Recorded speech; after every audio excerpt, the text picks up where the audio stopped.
আরও আধুনিক হচ্ছে ভারতীয় সেনা। 6 দশকের পুরনো রুশ যুদ্ধবিমান MiG-21 এর পরিবর্ত হিসেবে ভারতীয় ফাইটার জেট তেজসের নতুন সংস্করণকে বেছে নিতে চলেছে ভারতের বায়ুসেনা। একাধিকবার রুশ মিগ দুর্ঘটনার কবলে পড়েছে, প্রাণ গেছে বহু ভারতীয় বায়ুসেনার আধিকারিকের। একাধিক মহল থেকে মিগকে বাতিল করার দাবি উঠেছে। অবশেষে সেই লক্ষ্যে অনেকটাই অগ্রসর হন প্রতিরক্ষা মন্ত্রক। গত 8 মে রাজস্থানে একটি MiG-21 বিমান ভেঙে পড়ে। ওই দিন সকালে রুটিন ট্রেনিং এর জন্য সুরাটগড় থেকে রওনা দিয়েছিল MiG-21 বিমানটি। ভারতীয় বায়ুসেনা জানিয়ে দিয়েছে তাদের সংগ্রহে থাকা সমস্ত মিগ বিমানই এবার বাতিল করা হবে, তার পরিবর্তে ব্যবহৃত হবে দেশীয় প্রযুক্তিতে তৈরি তেজস। 2011 সালে যুদ্ধ বিমানগুলিকে ঢেলে সাজানোর পরিকল্পনা নেওয়া হয়। 48,000 কোটি টাকায় হ্যালের সঙ্গে চুক্তি করে ভারতীয় বায়ুসেনা।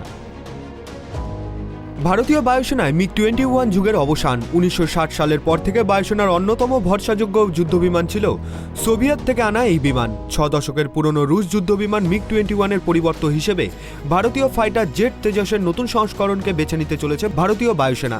একাধিকবার রুশ মিগ দুর্ঘটনার কবলে পড়েছে, প্রাণ গিয়েছে বহু ভারতীয় বায়ুসেনা আধিকারিকের। একাধিক মহল থেকে মিগকে বাতিল করার দাবি উঠেছিল। অবশেষে সেই লক্ষ্যে অনেকটাই অগ্রসর হন প্রতিরক্ষা মন্ত্রক।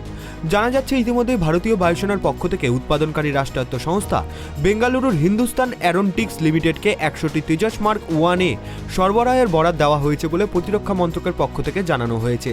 দীর্ঘ পরীক্ষা পর্বের পরে 2021 সালের গোড়ায় দেশীয় প্রযুক্তিতে তৈরি 83টি হালকা যুদ্ধবিমান তেজসের উন্নত সংস্করণ মার্ক 1A কেনার বিষয়ে ছাড়পত্র দিয়েছিল কেন্দ্রীয় মন্ত্রিসভার নিরাপত্তা বিষয়ক কমিটি।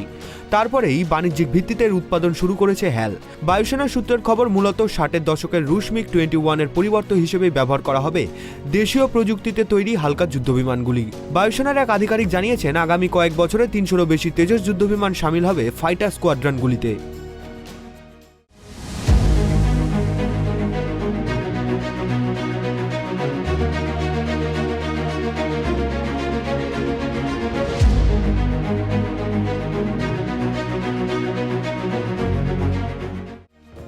চতুর্থ প্রজন্মের লাইট কমব্যাট এয়ারক্রাফট গোত্রের তেজস সম্পূর্ণ দেশীয় প্রযুক্তিতে তৈরি। এর 65%-রও বেশি যন্ত্রাংশ ও সরঞ্জামও ভারতীয় সংস্থাগুলি তৈরি করেছে।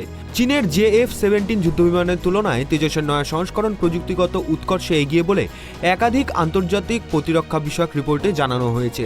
হালকা যুদ্ধবিমান উৎকর্ষের মাপকাঠিতে তেজসের প্রতিদ্বন্দ্বী হিসেবে আন্তর্জাতিক মঞ্চে তুলনায় আসে চীনা JF-17।